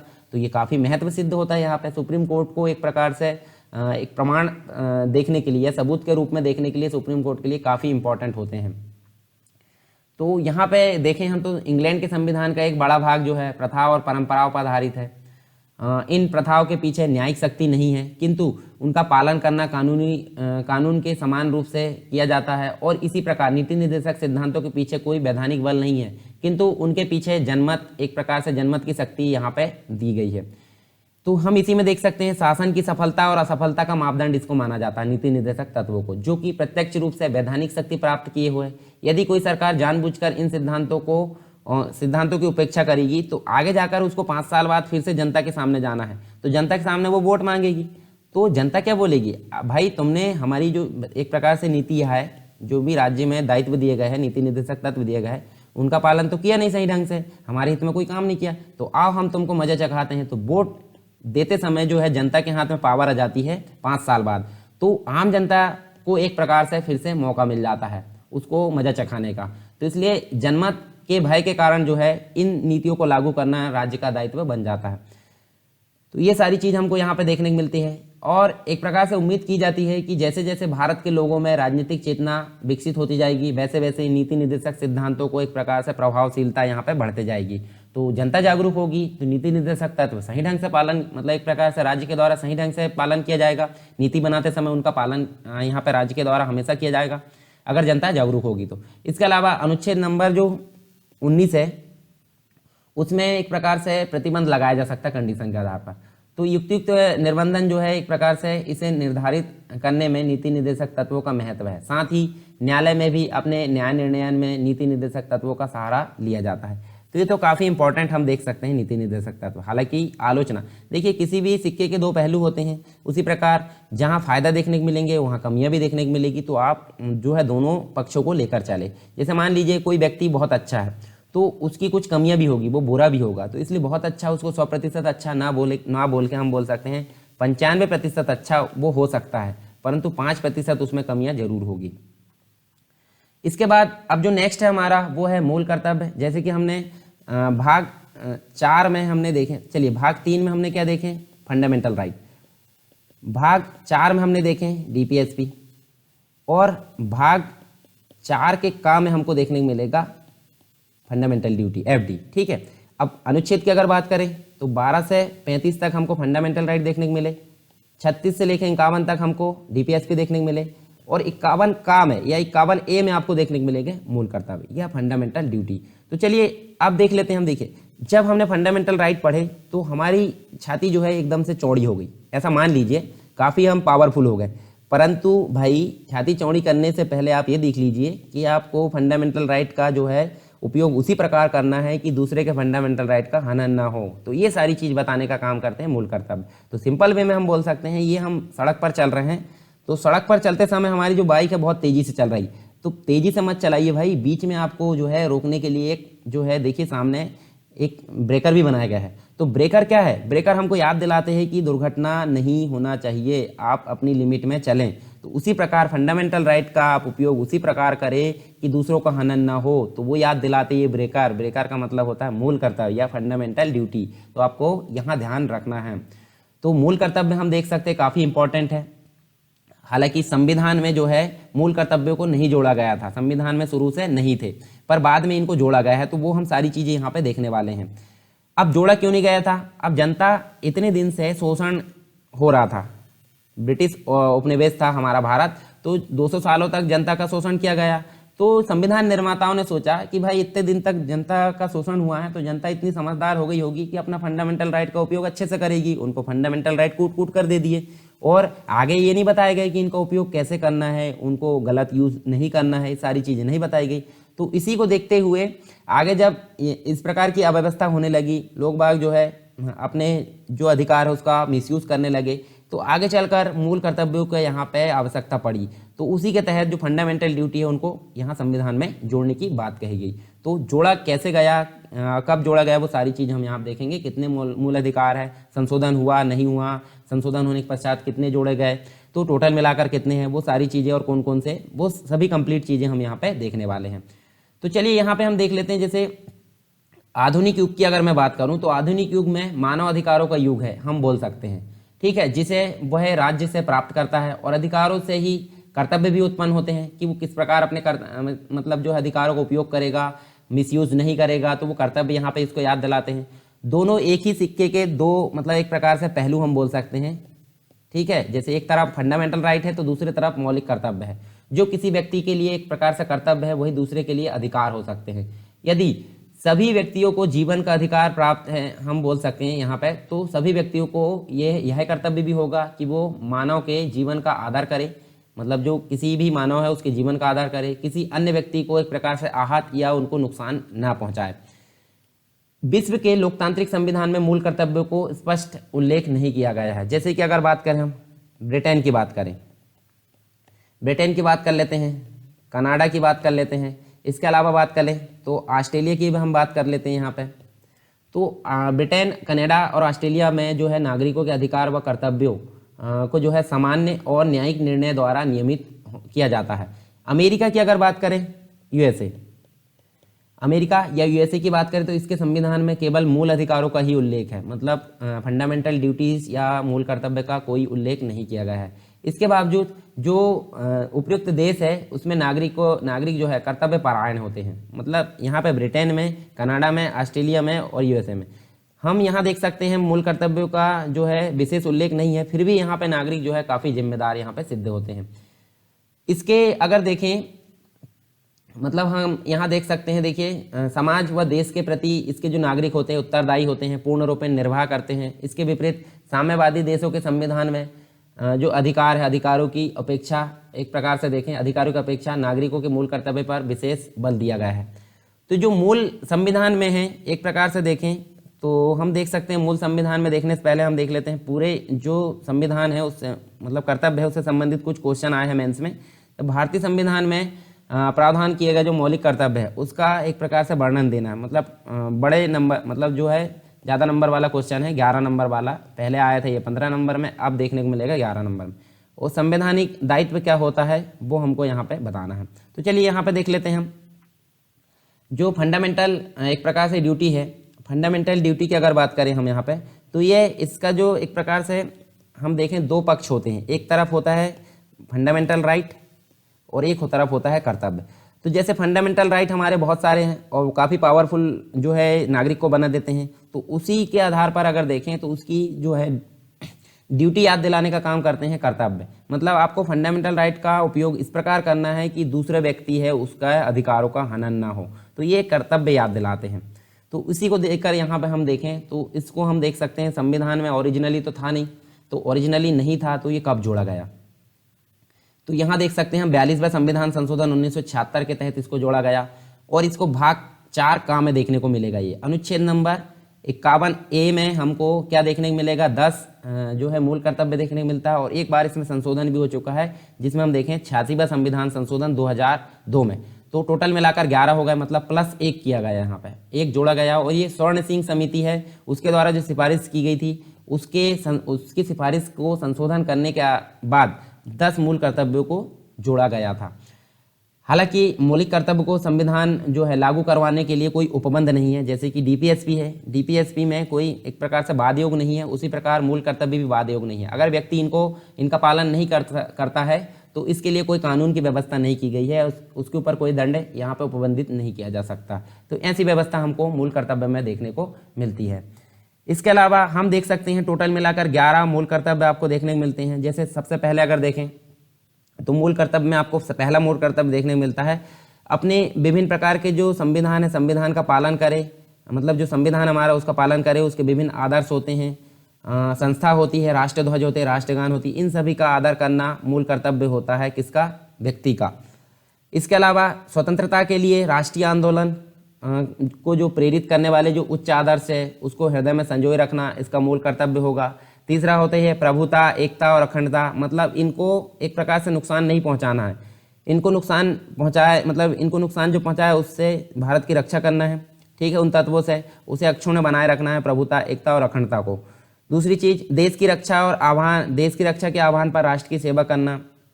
जैसे मान लीजिए कोई अदर देश है, अदर कंट्री है, हमारे भारत पर आक्रमण करती है, तो जिसको जो मिल जाए, जैसे मान लीजिए हमारे पास में जो भी हथियार है वो लेकर आप जो है देश की रक्षा के लिए दौड़ पड़े, ये भी मूल कर्तव्य के रूप में आता है व्यक्ति की, यानी कि देश की रक्षा के आह्वान पर राष्ट्र की सेवा करना इसका मूल कर्तव्य होगा।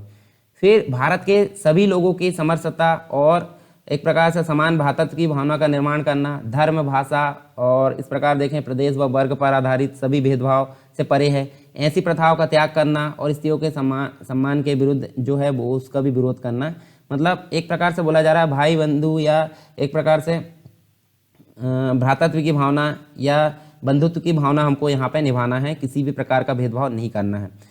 हमारी सामाजिक जो संस्कृति है उसको गौरवशाली परंपरा का महत्व समझे और उसका रक्षण यहाँ पे उसकी रक्षा करने के लिए हमारा कर्तव्य माना जाता है। प्राकृतिक पर्यावरण मतलब जो हमारे आसपास पर्यावरण है उसकी रक्षा करना, उसके अंतर्गत हम देख सकते हैं वन, झील, नदी, वन्य जीव, इन सभी की यहाँ पे हमको रक्षा करना, ये हमारा मूल कर्तव्य है। उनके संवर्धन या उनके विकास से संबंधित उनकी सुधार की भावना हमारे अंदर होना चाहिए। उसके बाद वैज्ञानिक दृष्टिकोण, जैसे कि राष्ट्र की विकास के लिए हमारे अंदर जो है वैज्ञानिक दृष्टिकोण मतलब जो हमारे अंदर साइंटिफिक जो दृष्टिकोण है वो आना चाहिए, मानवतावाद आनी चाहिए, ज्ञानार्जन मतलब ज्ञान को अर्जित करना चाहिए, नई नई चीज़ें हमको सीखकर राष्ट्र को आगे बढ़ाने के लिए प्रयास करना चाहिए, उनमें सुधार की भावना का विकास करना चाहिए। सार्वजनिक संपत्ति जो है उसकी सुरक्षा करना चाहिए और हिंसा से दूर रहना चाहिए, ये भी हमारा मूल कर्तव्य है। उसके बाद व्यक्ति और सामूहिक गतिविधियों के जो सभी क्षेत्र हैं मैं उसमें उत्कर्ष और की ओर जो है आगे बढ़ने सतत प्रयास करें, जिससे राष्ट्र निरंतर आगे बढ़े। मतलब एक प्रकार से व्यक्ति अपनी गतिविधि तो ठीक है, परंतु सामूहिक गतिविधि है उसको भी आगे बढ़ाने का यहाँ पे प्रयास होना चाहिए व्यक्ति का। उसके बाद अगर देखें तो बहुत सारी जो उपलब्धि उसको ऊंचाइयों को छू लेना चाहिए। और इसके अलावा माता पिता या संरक्षक है उसको यहाँ पे कर्तव्य होता है माता पिता और संरक्षक का कि वो अपने 6 से 14 वर्ष की आयु वाले जो बच्चे हैं अब उसकी यथास्थिति एक प्रकार से बालक प्रतिपाल के लिए शिक्षा के अवसर प्रदान करना, ये भी मूल कर्तव्य है। ठीक है, तो ये माता पिता का कर्तव्य होता है कि अपने 6 से 14 वर्ष के जो बच्चे हैं उसकी शिक्षा का प्रबंध यहाँ पे करा जाए। तो टोटल मिलाकर 11 हमको देखने को मिलते हैं मूल कर्तव्य। टोटल हमारे पहले 10 थे जो कि 42वें संविधान संशोधन के तहत जोड़े गए थे और 2002 में 86वां संविधान संशोधन हुआ, उसमें ये 11वां नंबर का जोड़ा गया। तो ये कंप्लीट रूप से हमको मूल कर्तव्य देखने को मिलते हैं। इनके कुछ आलोचनाएं भी हमको देखने को मिलती है। मतलब देखिए मूल कर्तव्य है परंतु वो वाद योग नहीं है, तो सिंपल सी बात है, मैंने बताया था एक प्रकार से फायदे भी देखने को मिलते हैं और नुकसान, एक प्रकार से आलोचना भी उसको देखने को मिलती है। तो पहली जो आलोचना है वो क्या देखने को मिलती है, काल्पनिक अधिक है, व्यवहारिक कम है। तो जैसे हम देख सकते हैं संविधान में सम्मिलित किए गए जो मूल कर्तव्य है वो एक प्रकार से साहित्यिक रचना के तौर पर प्रतीत होते हैं। मतलब एक प्रकार से काल्पनिक अधिक रूप में बोल सकते हैं और व्यवहारिक कम बोल सकते हैं। ये कुछ ऐसे उपदेश होते हैं जो नैतिकता पर आधारित होते हैं। ये जो है एक प्रकार से मूल कर्तव्य वो नैतिकता पर आधारित होते हैं और जिन्हें एक प्रकार से विधिपूर्ण ढंग से कार्यान्वित किया जाना काफ़ी कठिन होता है। यदि इनका कार्यान्वयन संसद की इच्छा पर निर्भर करता तो संविधान में इनका उल्लेख किए जाने की कोई आवश्यकता नहीं थी। तो एक प्रकार से हम बोलें काल्पनिक अधिक है और व्यवहारिक कम है। फिर इसके बाद देखें तो निर्धारण संभव नहीं है। इसके अलावा देखें मतलब जो निर्धारण संभव नहीं है इसमें हम देखें तो इस बात का निर्धारण कैसे किया जाएगा कि किसी नागरिक ने अपने मूल कर्तव्य का उल्लंघन किया है या नहीं किया है। इस प्रकार देखें तो निर्धारण इनका संभव नहीं है। नागरिक द्वारा मूल कर्तव्यों का सचमुच पालन किया जाए, इसके लिए कोई आवश्यक मतलब एक प्रकार से इसके लिए आवश्यक होगा कि इसके संबंध में पूर्ण जानकारी हो। किंतु भारत की जनता जो है अधिकांश जनता निरक्षर या पढ़ी लिखी नहीं है, तो उनको अपने अधिकारों का ही ज्ञान नहीं है, तो कर्तव्यों का कैसे ज्ञान होगा, ये बात कही गई यहाँ पर। नेक्स्ट जो है अत्यधिक अनिश्चित व अस्पष्ट तौर पर इनको डिफाइन किया गया है, यानी कि मूल कर्तव्य जो है उसके संबंध में एक व्यवहारिक कठिनाई यह भी है कि वो अत्यधिक एक प्रकार से अनिश्चित है, अस्पष्ट है और काल्पनिक है। मतलब अस्पष्ट है, अनिश्चित है और काल्पनिक रूप में प्रतीत होते हैं। जैसे कि राष्ट्रीय आंदोलन को प्रेरित करने वाले जो उच्च आदर्श क्या थे वो उनको पता ही नहीं है, ये निश्चित कौन करेगा, क्योंकि इस संबंध में अलग अलग विचारधारा यहाँ हो सकती है।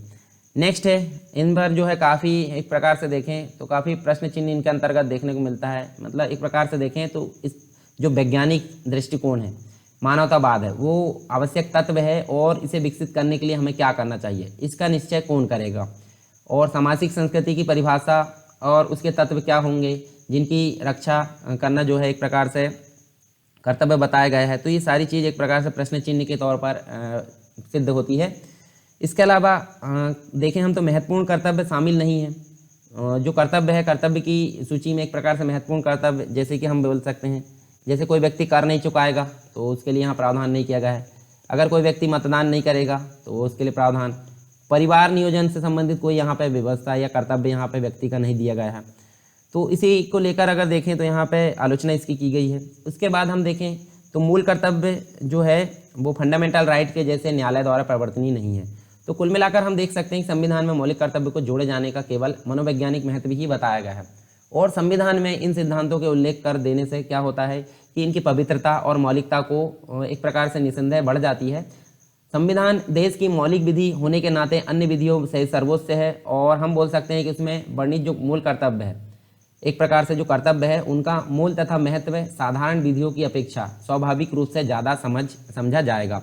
अगर प्रभावी रूप से मूल कर्तव्य का पालन करवाना है तो लोगों को नागरिकता के एक प्रकार से मूल्यों तथा कर्तव्यों के बारे में शिक्षित करना होगा। व्यक्ति शिक्षित होगा तो वो सारी चीज़ जानेगा, उनमें जागृति उत्पन्न होगी, और हमें एक ऐसे अनुकूल वातावरण का निर्माण करना होगा जिसमें प्रत्येक नागरिक अपने संवैधानिक कर्तव्यों का पालन करने तथा समाज के प्रति अपना ऋण चुकाने में एक प्रकार से गर्व और बंधन का एक प्रकार से अनुभव कर सके। तो ये सारी चीज़ हमको यहाँ देखने को मिलती है। अब इसकी आलोचना होने के बाद भी इसके कुछ महत्व हमको देखने को मिलते हैं, तो महत्व हम देख लेते हैं। तो नागरिकों की एक प्रकार से तब मूल कर्तव्य सचेतक के रूप में सेवा करते हैं जब वे अपने अधिकारों का प्रयोग करते हैं, मतलब अधिकारों का प्रयोग करते समय ये ब्रेकर का काम करते हैं। उसके अलावा मूल कर्तव्य राष्ट्र विरोधी एवं समाज विरोधी गतिविधियां होती है, जैसे कि राष्ट्रध्वज को जलाने, सार्वजनिक संपत्ति को नष्ट करने के खिलाफ चेतावनी के रूप में ये काम करते हैं। उसके बाद हम देखें तो यहाँ हमको देखने को मिलते हैं मूल कर्तव्य नागरिकों के लिए प्रेरणा स्रोत होते हैं, उनमें अनुशासन और प्रतिबद्धता को बढ़ाने में काफ़ी महत्वपूर्ण होते हैं। उसके अलावा अदालतों को किसी भी विधि के संवैधानिक वैधता एवं उनका परिरक्षण के संबंध में ये सहायता करते हैं। साथ में हम देख सकते हैं मूल कर्तव्य विधि द्वारा लागू किए जाते हैं। इनमें किसी प्रकार मतलब किसी भी पूर्ण एक प्रकार से देखें किसी के भी पूर्ण ना होने पर या असफल होने पर संसद उन्हें उचित दंड या एक प्रकार से अर्थदंड या सजा का प्रावधान यहाँ कर सकती है। मतलब कोई मूल कर्तव्य अगर है और उनका पालन नहीं किया गया है तो संसद उचित दंड का प्रावधान, अर्थदंड का प्रावधान यहाँ पर कर सकती हैं। इसी के संबंध में तत्कालीन प्रधानमंत्री इंदिरा गांधी ने संविधान में मूल कर्तव्य को जोड़ने के लिए उचित ठहराते हुए तर्क दिया था कि इससे लोकतंत्र को मजबूती मिलेगी। उन्होंने कहा था कि मूल कर्तव्यों का नैतिक मूल्य जो है अधिकारों को कोमल करना नहीं है, होना है चाहिए मतलब लेकिन अगर देखें जो लोकतांत्रिक संतुलन है वो बनाते हुए लोगों को अपने अधिकारों के समान कर्तव्यों के प्रति भी सजग रहना चाहिए, ये कहना था इंदिरा गांधी के द्वारा। तो ये सारी चीज़ हमने यहाँ पे देखें मूल कर्तव्यों के संबंध में। एक बार हम देख लेते हैं हमने क्या क्या चीज़ें पढ़े हैं, फिर हम देखेंगे अगले जो लेक्चर आएगा जो नेक्स्ट हम टॉपिक पढ़ेंगे वो क्या पढ़ेंगे। तो शुरू से हम देख लेते हैं हमारे मूल कर्तव्य हमने देखे हैं। मूल कर्तव्य के पहले डीपीएसपी देखे हैं, राज्य के नीति निर्देशक तत्व। नीति निर्देशक तत्व हमको देखने को मिलते हैं कहाँ से कहाँ तक, हमको देखने को मिलते हैं 36 से लेकर 51 तक। तो सारी चीज़ें हम यहाँ देख सकते हैं। देखिए ये कंप्लीट रूप से हमने डिस्कशन यहाँ पे किया था। इसके बाद हमने वर्गीकरण देखा, 2 ब्रॉड कैटेगरी विचारधारा के आधार पर और एक था उद्देश्य के आधार पर। तीन थे, दोनों में गांधीवादी, समाजवादी, उदारवादी। यहाँ पर सामाजिक आर्थिक न्याय, सामाजिक कल्याण संबंधी और सामाजिक सुरक्षा संबंधित। इसके बाद हमने देखे थे सभी आर्टिकल जो थे 36 से लेकर 51, उनका हमने विस्तृत रूप से वर्णन किया। यहाँ पे 3 बार संशोधन हुआ, 42वां संविधान संशोधन 1976 में, 86वां संविधान संशोधन 2002 में और 97वां संविधान संशोधन 2011 में। तो ये कंप्लीट रूप से 3 बार संशोधन देखने को मिला हमको। संविधान के कुछ अन्य भाग में डीपीएसपी देखने को मिलता था। अनुच्छेद नंबर 335 में, 350 के का में और 351 में। इसके बाद हमने देखे दोनों में अंतर, फंडामेंटल राइट और डीपीएसपी में अंतर देखें। इसके बाद यहाँ हमने देखे थे अंतर, उसके बाद उनमें संबंध देखे थे किस प्रकार उनमें अंतर संबंध है। नीति निर्देशक तत्वों का कार्यान्वयन किस किस प्रकार किया गया है गवर्नमेंट के द्वारा, गवर्नमेंट के क्या क्या प्रयास है वो हमने यहाँ पे कंप्लीट रूप में देखें। आलोचनाएं देखें, उनका महत्व देखें। इसके बाद हमने मूल कर्तव्य देखे जो कि संविधान में संशोधन करने के पश्चात बाद में जोड़े गए थे। 42वां संविधान संशोधन 1976 के तहत इनको जोड़ा गया था स्वर्ण सिंह समिति की सिफारिश पर। तो यहाँ हम देख सकते हैं इनमें हमने कंप्लीट रूप में आर्टिकल नंबर 51A में इसको 10 आर्टिकल मतलब 10 कर्तव्य दिया गया था, फिर बाद में इनको 11 कर दिया गया। भाग 4 के काम में ये देखने को मिलते हैं और टोटल 11 हमारे कौन कौन से वो हमने यहाँ देखे हैं। इसके बाद कुछ इनकी कमियां आलोचनाएं देखें और उनका कुछ महत्व हमने यहाँ पे देखा। तो कंप्लीट रूप में हमारे दोनों चीज़ें यानी कि डीपीएसपी और मूल कर्तव्य यहाँ कंप्लीट हो गए हैं।